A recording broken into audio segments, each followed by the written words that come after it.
Que vous en soyez conscient ou non, vous vivez dans le Tiffy Time. Mais de quoi s'agit-il?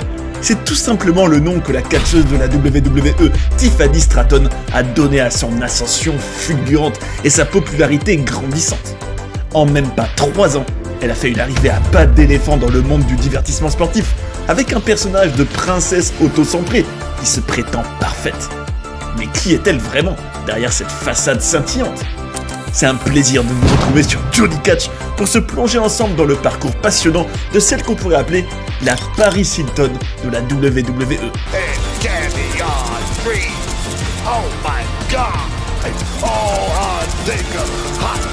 Dans ce documentaire, vous découvrirez entre autres comment elle est devenue un des visages de la division féminine, moins de 3 ans après s'être lancée dans le catch.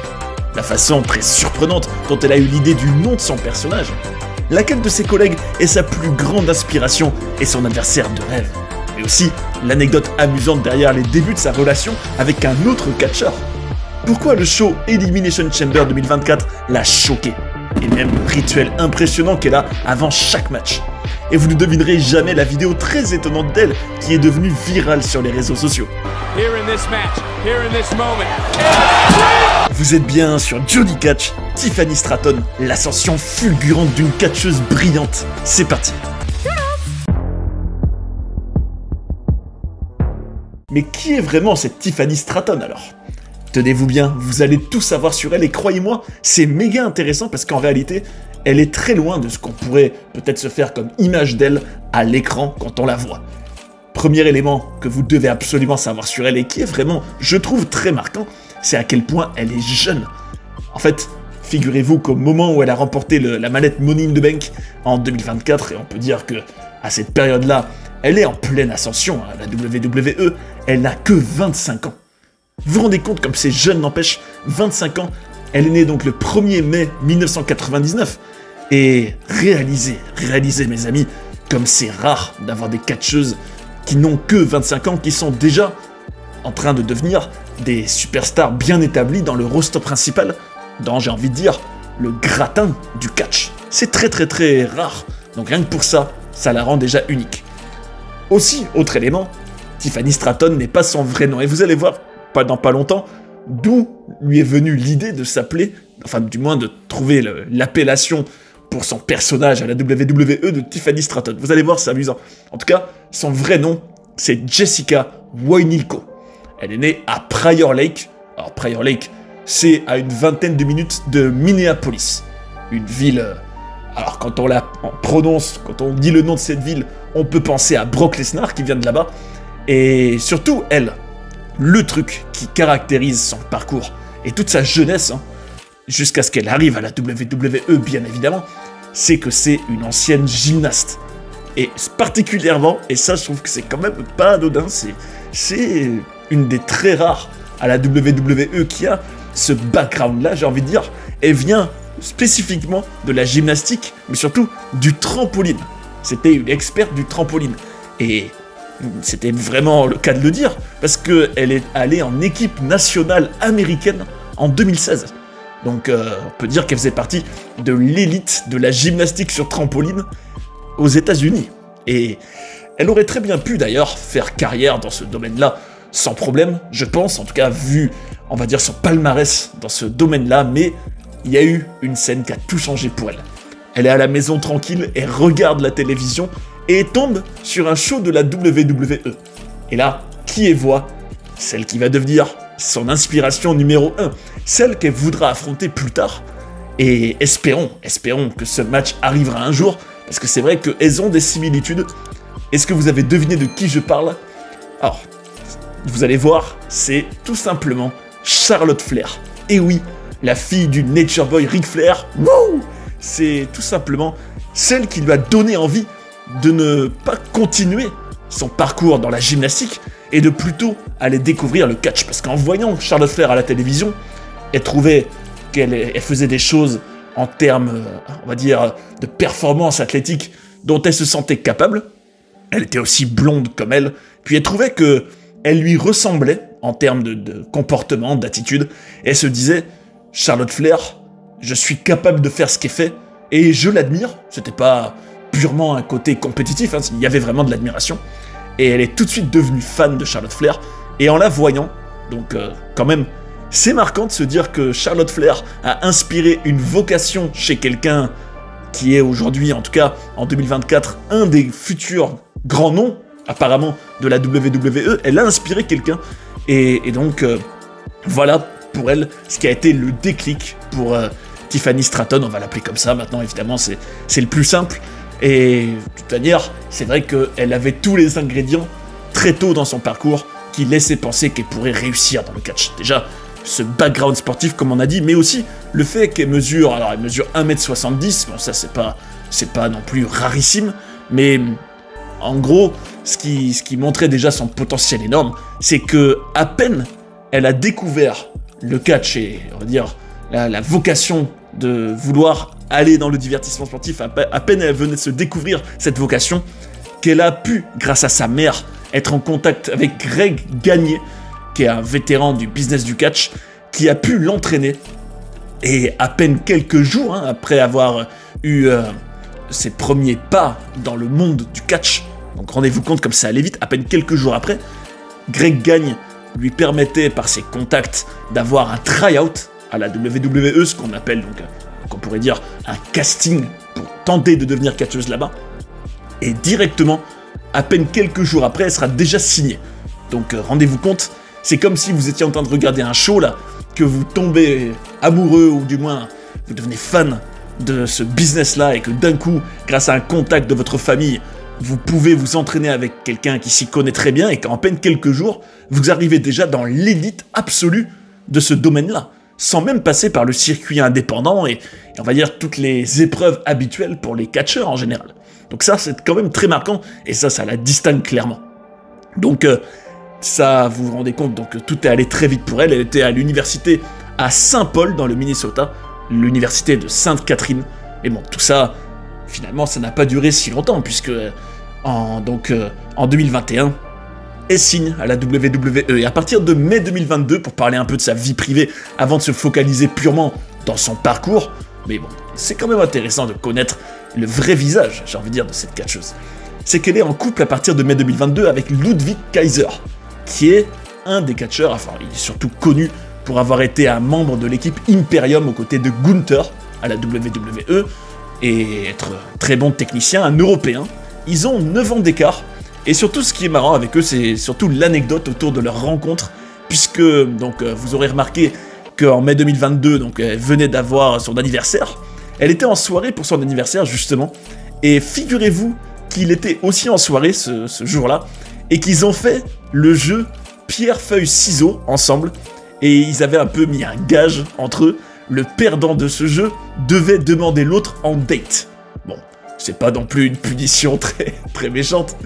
En tout cas, Ludwig avait perdu, et il a dû l'inviter à un date, et à partir de là, à partir du 4 mai 2022, ils se sont mis en couple. D'ailleurs, vous serez content d'apprendre que la boisson préférée de Tiffany Stratton, c'est le vodka martini. Parce que, selon elle, c'est le mieux pour sa ligne, parce que c'est très peu calorique. Et justement, à propos de ligne, et on va dire d'exploits physiques en tout genre, devinez ce qu'elle fait avant chaque match. Ça, franchement, quand j'ai appris ça, je vous l'avoue, j'étais quand même assez choqué. Enfin, après, c'est surtout de se dire qu'elle fait tout ça pendant toutes les minutes qui précèdent un match et qu'elle arrive quand même à arriver au top de sa forme et plus performante que jamais à chaque fois, alors que, bah, tenez-vous bien, avant chaque match, elle fait des cycles avec 20 squats, 20 burpees, puis encore 20 squats, puis une minute de pause, puis elle repart pour un nouveau cycle. Et elle fait ça 20 minutes avant le match. Alors rendez-vous compte, comme ça c'est sûr que, comme elle le dit, c'est pour élever son rythme cardiaque, et quand on apprend ça, on se dit, bah, c'est forcément que ça l'élève beaucoup. Mais concrètement, par quoi s'est traduite cette ascension? Accrochez-vous, vous avez un peu pu vous familiariser avec qui est dans la vraie vie cette Jessica Voyniko, mais maintenant, il est temps de découvrir comment elle a gravi tous les échelons de la WWE en si peu de temps. Accrochez-vous bien, le Tiffy Time va commencer. Tout a commencé pour elle le 16 novembre 2021 à 205 Live, qu'on pourrait appeler un peu le centre de formation de la WWE, en sachant qu'elle venait d'être annoncée comme recrue du Performance Center de la WWE le 30 août. donc en à peine quelques mois, alors qu'elle venait à peine, j'ai envie de dire, d'avoir l'idée de devenir catcheuse, elle se retrouvait déjà dans le club école, on peut l'appeler comme ça, de la plus grande fédération au monde. Alors, est-ce que ça a posé problème dans son ascension? J'ai envie de vous dire, pas du tout. Parce que dès le NXT du 28 décembre, elle avait déjà son premier match à la télévision. Et ce qui est vraiment frappant quand on la voit arriver, c'est à quel point elle avait déjà trouvé un personnage dès ses débuts à l'écran, ce qui n'est pas le cas de toutes les autres catcheuses. Elle avait un personnage qui, moi, je vous l'avoue, m'a tout de suite fait penser à Paris Hilton, dans les mimiques, son attitude, le côté un peu princesse. Vous savez, Paris Hilton, c'est cette célébrité qui a très souvent été à la une des tabloïds en tout genre pendant des années. Le côté, on va dire, ouais, très égomaniaque. Voilà, enfin, je pense que Paris Hilton est suffisamment célèbre pour que vous compreniez un peu l'image. Elle avait un sac à main, elle faisait le geste du selfie, elle faisait une pause sur la corde du ring, le geste du bisou qui devenait un peu sa signature. Et je trouve qu'on peut vraiment saluer dès ses débuts la volonté de Tiffany Stratton d'incarner un personnage. Elle y était vraiment très forte. Elle avait un peu un côté daddy's girl, fille à papa. D'ailleurs, on la verra en coulisses, dans les shows suivants parfois, parler à son père au téléphone, raconter tous ses exploits, ce que je trouve drôle, je trouve ça divertissant. Et de toute façon, vous allez voir, on parlera plus tard de ses inspirations. En tout cas, elle, par contre, quand on lui reparle de ce premier match qu'elle a eu, elle trouve ça terrible, elle veut plus jamais le revoir de sa vie, elle trouve qu'il est très mauvais. Alors, moi j'avoue, je suis un peu surpris, mais bon, c'est aussi son regard à elle sur elle-même qui est forcément différent d'un fan qui peut la trouver à l'aise dans le ring, qui peut la trouver performante physiquement, qu'on sent son côté gymnaste, on sent qu'elle a l'habitude, on va dire, des prouesses physiques. Elle, en tout cas, elle trouvait qu'elle ne savait pas encore jouer avec la foule. Alors c'est vrai qu'elle faisait encore très jeune et assez timide quand tu vois par la suite comment elle va changer. Mais bon, elle aura droit au coaching de Shawn Michaels en coulisses, toute cette époque-là, et elle va enchaîner les matchs fin 2021, toute une partie de 2022, mais va y avoir un premier accroc dans son parcours et on pourrait s'inquiéter et se demander si ça n'allait pas être fatal pour elle. Une blessure en août, mais ça n'a pas du tout été fatal, au contraire, ça a même été plutôt bénéfique en réalité, parce que quand elle reviendra, et le fera à travers une promo le 10 janvier 2023 à NXT New Year's Evil, franchement, on se rend tout de suite compte d'un step-up phénoménal. Je vous l'avoue, je me suis dit, bon sang, entre la Tiffany Stratton qu'on voyait pour la première fois et celle qui débarque donc le 10 janvier 2023 dans ce show-là, c'est presque le jour et la nuit. Déjà, son entrée avait été complètement retravaillée, ça brillait de partout en fait, comme si, c'est l'effet voulu, elle avait des flashs d'appareils photo sur elle, comme si en gros elle arrivait comme une star quelque part et que des paparazzi voulaient prendre plein de photos, c'est vraiment l'impression que ça donnait. Elle avait des talons, elle avait une tenue rose très brillante, alors c'est sûr que ça accentuait encore plus ce côté star. Au niveau de son cheveu, on remarquera qu'elle avait davantage lissé son cheveu par rapport à ses débuts, ce qui rendait le tout, quand même je trouve, moi je trouve que dans son apparence, elle avait largement progressé dans le maquillage aussi, et aussi la confiance en elle qu'elle dégageait. Donc on imagine que dans ce parcours initiatique à la WWE, en même temps, rappelons-nous que quand on la voit débuter à la télévision, c'est quelque chose qui est en soi assez stressant. Elle est encore novice dans le business, elle passe à la télévision, elle doit gérer plein de trucs en même temps. Entre-temps, elle a pu s'habituer et prendre confiance. La charte graphique était dorée et superbe, je trouve, et elle se présentait tout simplement comme la plus grande star de la WWE, de la division féminine, et elle s'appellera, et ça deviendra récurrent dans son personnage, le centre de l'univers. Alors moi, personnellement, je trouve ça cool. Je trouve que un personnage de ce genre-là, très arrogant et auto-centré, c'est toujours divertissant, à condition que la catcheuse en question, ou le catcheur, y soit bien sûr à l'aise. Et c'est totalement son cas à elle. Et j'ai envie de dire, ça va se traduire dans le ring, parce que, à peine quelques mois plus tard, au printemps 2023, à NXT Battleground, elle sera, tenez-vous bien, dans la finale d'un tournoi pour le titre féminin de NXT contre Lyra Valkyria. Et ce jour-là, on peut dire que c'est un peu la consécration, la première grosse étape de la montée en puissance de Tiffany Stratton, parce qu'après une entrée où elle avait carrément un tapis rouge, un jeu d'ombre et de lumière vraiment bien, et d'ailleurs on notera que sur son petit entron, il y avait écrit « I'm hot ». Donc, assez explicite. D'ailleurs, un truc qui m'a tué personnellement aux commentaires, c'est la légende Booker T qui commentait le show, qui était vraiment, mais dans tous ses états, pour Tiffany Stratton. Et c'est toujours très drôle à voir. Et ce jour-là, elle deviendra championne féminine de NXT. Donc, rendez-vous compte quand à peine... bon là, il y avait eu la période de sa blessure qui apparemment lui a quand même fait du bien. En même pas 2 ans, en réalité, même moins. Elle était déjà... Parce qu'il faut savoir que NXT, c'est clairement là où on façonne normalement les prochaines superstars du roster principal. Elle était déjà, on va dire, une des élues, en quelque sorte, de la WWE pour incarner l'avenir. Et ce qui est frappant quand on la regarde catcher, c'est à quel point son moveset, comme on l'appelle, est riche. Il y a évidemment son finisher, dont je trouve le nom vraiment super. Il s'appelle Prettiest Moonsault Ever. Le plus beau moonsault de tous les temps. Et elle a dit que c'était inspiré de la prise du Best Moonsault Ever de Christopher Daniels. Et c'est vrai que on sent dans sa manière de l'exécuter qu'elle est très fluide et très... Enfin, ça fait très naturel, quoi, qu'elle est une ancienne gymnaste, ça se voit tout de suite. Dans cette année, enfin, cette période-là à NXT, on notera des victoires contre des Indy Hartwell, des Thea Hail, des Katana Chance. Mais bon, ce qui, à mes yeux, a vraiment marqué la prochaine étape dans le parcours initiatique de Tiffany Stratton, c'est sa rivalité avec Becky Lynch. Alors oui, là vous vous dites peut-être, Becky Lynch, mais qu'est-ce qu'elle foutait à NXT? C'est quand même un des plus grands noms de la division féminine dans le roster principal. Bah oui, elle était venue à NXT. En partie aussi parce que Tiffany, dans sa... on va dire ses délires égomaniaques, mais qui sont très drôles, hein, avait dit qu'elle serait une meilleure championne NXT que Becky Lynch, ce qui était un peu un petit tacle qui donc a provoqué Becky Lynch. Le fait est que le 12 septembre 2023, à NXT, elle aura un match contre Becky, et alors qu'elle était dans un règne qui durait depuis 107 jours, elle perdra son titre à ce moment-là. Mais bon, ce qu'il faut surtout comprendre à travers cette défaite, et surtout l'autre match qu'elles auront le 30 septembre à NXT No Mercy, en main event du show en plus, alors c'est quand même une sacrée performance de la part de Tiffany Stratton de se retrouver en main event. Alors certes, c'est pas un PLE du roster principal, mais il n'en demeure pas moins vrai que c'était un show très important de NXT. Elle était en main event du show, en match Extreme Rules en plus, contre Becky Lynch, celle qui était quand même dans le main event de WrestleMania à peine 4 ans avant. Et d'ailleurs, elle avait elle-même dit plus tard, en ayant du recul dessus, que ce match, c'est celui qui a tout changé pour elle. Et c'est vrai que quand on le voit, évidemment, la stipulation de l'Extreme Rules y aidait beaucoup. C'était un match plus violent que tous ceux qu'elle avait fait jusqu'à présent. Et on peut dire qu'elle y a vraiment fait ses preuves ce jour-là, puisqu'elle y était contre un des plus grands noms de la WWE.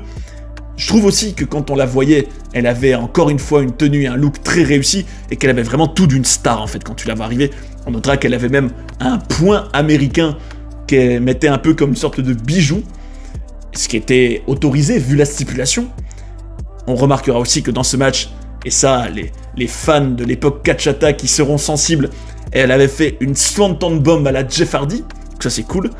Et elle trouve elle-même que ce jour-là, et c'est vrai qu'on le sent quand on le regarde ce match, elle a franchi un cap. C'est le match préféré de sa carrière. C'est un peu comme si la WWE s'était dit « Bon, Tiffany, on croit en toi, mais maintenant tu vas devoir prouver ce que tu as dans le ventre en étant contre une des meilleures de la division, dans un match très hardcore, en tout cas très compliqué. On va voir ce que tu vaux. » Et elle a été à la hauteur, c'est indéniable. Purement au niveau de son personnage, j'aimerais aussi souligner, vous devez aussi le savoir, c'est important quand on s'intéresse à son parcours, qu'elle a eu, alors, elle le dit, 2 influences principales pour créer son personnage. Alors Paris Hilton, effectivement, de toute façon quand on la voit, on pense tout de suite à elle. Et aussi le personnage de Sharpie Evans dans les films musicaux High School Musical, où Sharpie Evans était l'antagoniste, un peu la top heel de cet univers-là, qui était en résumé une princesse auto-centrée. Donc c'est bien, hein, franchement, bravo à Tiffany d'avoir eu des influences comme ça qui lui ont permis de créer toute une identité. Et c'est vrai que ce qui est vraiment très fort chez elle, et vous me direz dans les commentaires si vous trouvez que c'est, en tout cas votre avis aussi, c'est que contrairement à certaines autres de ses collègues, on identifie tout de suite l'identité, l'univers Tiffany Stratton. Il est très fort chez elle, et c'est indéniable que ça a forcément joué dans son succès. Et d'où vient ce nom de Tiffany Stratton, me demanderez-vous? Alors figurez-vous que Tiffany, c'est le nom de sa mère, et que le nom de Stratton, alors, elle en était pas sûre, mais elle a dit en interview qu'elle pense que ça lui est venu du film Le Loup de Wall Street. Vous savez, ce film de Martin Scorsese avec Leonardo DiCaprio, où il y avait ce nom qui apparaissait, et elle trouvait que ça sonnait très bien, Tiffany Stratton, et alors, là vous allez vous rigoler en apprenant comment elle aurait pu s'appeler. Bon, personnellement, je trouve que Tiffany Stratton, c'est quand même bien mieux. Elle aurait aussi pu s'appeler, parce qu'on lui a proposé ce nom, Veronica Swanson. Et bon, elle a préféré Tiffany Stratton. D'ailleurs, un petit concept qu'elle aura dans son petit univers, ce sera les Tiffany's Epiphanies. Qu'est-ce que c'est? En fait, c'est tout simplement des sortes de vignettes qu'elle a pu avoir à plusieurs reprises, où tu la voyais assise face caméra, avec un fond rose en général, où elle faisait un peu ses petits commentaires, ses petits avis, ses petits coups de gueule, et ça rappelait d'ailleurs pas mal l'univers de la télé-réalité, ce qui connecte bien sûr avec Paris Hilton, et on va dire toutes ces influences-là, où tu la voyais raconter un peu, voilà, ses petits avis sur tout et n'importe quoi, et c'était très réussi, et tout ça lui permettra de gagner, fin 2023, le NXT Year End Awards, de la superstar féminine de l'année. C'est pas rien, c'est pas rien. Donc tout ça laissait augurer d'un avenir vraiment brillant. Et c'est aussi amusant d'apprendre qu'elle avait eu une vidéo d'elle qui était virale. Et quand je dis virale, concrètement, c'est quoi? C'est tout simplement plus de 60 millions de vues sur YouTube. Qu'est-ce que c'était? C'était tout simplement une vidéo où un fan l'a filmé, un fan dans un événement, dans un show, et lui disait... Donc, tu crains, mais en anglais, et elle lui répondait, tu crains. Lui disait, non, c'est toi qui crains. Et à la fin, elle dira, bon, c'est pas très PJ, donc je vais pas vous le dire explicitement, mais elle disait une phrase qui pouvait, on va dire, facilement être sortie de son contexte. En tout cas, ça plaira beaucoup aux internautes. Le fait est qu'elle apparaîtra pour la dernière fois à NXT début janvier 2024, et à ce moment-là, il était temps pour elle d'arriver au vrai haut du panier dans le roster principal, et c'est là que le Tiffy Time va prendre une autre ampleur. On peut dire qu'elle a commencé vraiment très fort dans le roster principal, Tiffany Stratton, parce que tout simplement, dans le Royal Rumble 2024, qui est quand même un des événements les plus importants de l'année pour tous les catcheurs, elle y a participé. Elle y éliminera Roxanne Perez, elle y sera entrée en numéro 29. Bon, au final, elle sera éliminée avec Bianca Belair par Bayley, la future gagnante. Et sous l'impulsion de cette grosse performance au Royal Rumble, elle signera à SmackDown le 2 février 2024. Elle avait eu droit d'ailleurs, et ça, je trouve ça toujours génial pour des personnages qui débutent, à une vignette, encore une fois, une Tiffany Epiphany, où tu la voyais dans une piscine, en ville, porter des bijoux. D'ailleurs, une de ses catchphrases qu'elle dit souvent à la fin de ses diatribes en tout genre, c'est le mot Toodles. C'est un peu une façon amusante et légère de dire au revoir. Et tout ça mènera à ce qui sera, accrochez-vous bien, le gros tournant dans le Tiffy Time. Je parle bien sûr de l'Elimination Chamber 2024. Alors ça, il faut savoir que c'est en général une étape dans la route vers WrestleMania, où dans une cage en acier, qui est devenue quand même moins violente avec le temps, certes, des catcheurs et catcheuses, enfin, il y a un match féminin, un match masculin, s'affrontent pour éventuellement gagner un dernier ticket pour WrestleMania, qui est le plus gros show de l'année. Elle y a participé. Donc j'ai envie de vous dire, quelle manière de débuter dans le roster principal que d'être dans ce match-là. En plus, il avait lieu en Australie, à Perth, donc c'était un peu un show spécial, un gros show. Et ce qui est très marquant, c'est que, alors que donc elle était à peine nouvelle, dans le roster principal en tout cas, des fans vont déjà chanter son nom. Et elle-même, elle raconte que ça l'a vraiment choquée, elle s'y attendait pas. Elle se demandait même si des gens la connaîtraient, et c'est légitime, puisque elle était encore très nouvelle, mais apparemment, j'ai envie de dire, ces vignettes en tout genre, et puis même tout ce qu'elle avait fait à NXT depuis moins de 3 ans, a suffisamment marqué les fans pour que tout le monde la connaisse et l'acclame, alors que pourtant, on va dire qu'il y avait d'autres grands noms de la division féminine autour d'elle. D'ailleurs, elle éliminera Naomi, elle-même sera éliminée par Liv Morgan, mais ce qui est surtout frappant, c'est qu'au moment où elle-même donc elle était éliminée, les fans seront vraiment énervés de son élimination. Donc ça veut dire qu'une grande partie des fans présents à Perth ce jour-là, voulaient que Tiffany Stratton gagne l'Elimination Chamber. Et ça, c'est quand même très marquant. D'ailleurs, elle a dit par la suite que tous ceux qui ne la connaissent pas n'ont qu'à regarder ce match-là, bon, en mettant que ses passages, hein. Évidemment, il fallait une petite touche de Tiffany dans tout ça, et n'ont qu'à regarder ce match-là pour apprendre à la connaître, parce que c'est clairement un show qu'il a mis en avant à un point où les fans chantaient même pour elle dans le match masculin. Alors ça, c'est encore plus fort, et on peut vraiment imaginer que ça a été un tournant pour elle dans son parcours, parce que non seulement c'était son premier premium live event dans le roster principal, en tout cas, il y avait eu le Royal Rumble, certes, mais en tout cas en faisant partie du roster principal, et ça a tout changé pour elle, parce qu'à partir de là, c'est une montée en puissance qui ne va plus s'arrêter du tout. Elle aura, en tout cas, un triple threat, une participation à un match pour le titre féminin contre Bayley et Naomi à Backlash en France. Donc ça, très, très marquant pour elle. D'ailleurs, c'est une période où elle faisait beaucoup le geste de la montre, hein, qui est associé à la phrase Tiffy Time. D'ailleurs, ça me rappelle un peu, dites-moi dans les commentaires si vous vous souvenez de ça aussi, dans le monde de l'UFC, il y a souvent eu ça pour Khabib Nurmagomedov, vous savez, celui qui était un des grands combattants de l'UFC il y a quelques années en arrière, invincible, invaincu, et qui disait souvent « It's Khabib time ». Donc ça rappelle un peu ça. Est-elle une femme de Khabib et de l'UFC? Peut-être. En tout cas, par la suite, ce qui caractérisera, j'ai envie de dire, ses premiers mois dans le roster principal, c'est une alliance avec celle qui était devenue la reine du ring, la Queen of the Ring, Nia Jax. Elles seront amies à l'écran et en coulisses d'ailleurs. Et tout ça mènera surtout au premier gros temps fort pour elle dans le roster principal, le match Money in the Bank féminin. Vous savez, celui où on décroche une mallette pour avoir le droit à une opportunité pour le titre de son choix à tout moment pendant un an, qu'elle remportera, qu'elle décrochera en haut de l'échelle. Et ça, c'est clairement le signe que la WWE croyait énormément. Elle le gagne le 6 juillet 2024. Et on notera par la suite que on utilisera beaucoup le fait de peut-être faire un cash-in sur sa grande amie Nia Jax, qui était devenue championne féminine entre-temps. Elle tentera un cash-in, elle sera tiraillée à plusieurs reprises, elle participera aussi au match War Games. En tout cas, à ce moment-là, elle semble vraiment partie pour un jour ou l'autre faire le cash-in de sa mallette et devenir le visage de la division féminine.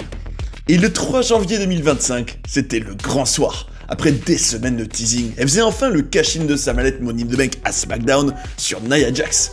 Pour la première fois, elle remportait donc le championnat féminin de la WWE.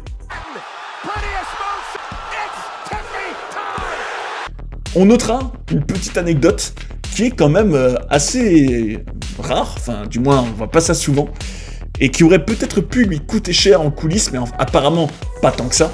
Il y a eu un épisode de SmackDown en octobre 2024 où elle avait fait l'erreur au micro d'appeler le personnage de Bayley, de l'appeler Pam, ce qui est le vrai nom de Bayley. Et apparemment, en coulisses, ça a juste provoqué des rires et pas la moindre colère envers elle. Si, c'était quand même une sacrée erreur, hein. Mais bon, on conclura en disant que c'est clair et net que Tiffany Stratton, le Tiffy Time, tout ça, il y a le total package pour devenir une star. Elle rêve d'ailleurs d'affronter Charlotte Flair, mais aussi Bianca Belair. Et c'est vrai que, dites-moi en commentaire si vous trouvez ça aussi, mais je trouve que Bianca Belair contre Tiffany Stratton nous contraste un peu des styles, même s'il y a aussi des similitudes dans le côté peut-être un peu bling-bling, même si c'est avec Charlotte Flair qu'elle en a le plus, mais peut-être que elle se ressemble un peu trop. Je me demande s'il y aurait vraiment une grosse alchimie à l'écran. En tout cas, c'est ces matchs de rêve. Et on souhaite bien sûr à Tiffany Stratton d'avoir ces matchs-là dans sa carrière et que toute cette ascension qui est allée quand même très vite, hein, il y a à peine quelques semaines entre sa signature à la WWE, enfin sa découverte du catch, ses débuts à la télé, tout est allé très vite pour elle. Mais a priori, quand on apprend à la connaître, qu'on apprend sa mentalité, son background de championne, d'athlète de haut niveau, ça ne semble pas être un problème pour elle. Alors, sur ce, j'ai envie de vous dire, le Tiffy Time est là. Et espérons qu'elle saura se montrer à la hauteur de ses idoles et avoir une des carrières les plus légendaires de la division féminine. Et c'est ainsi que se termine notre documentaire sur Tiffany Stratton.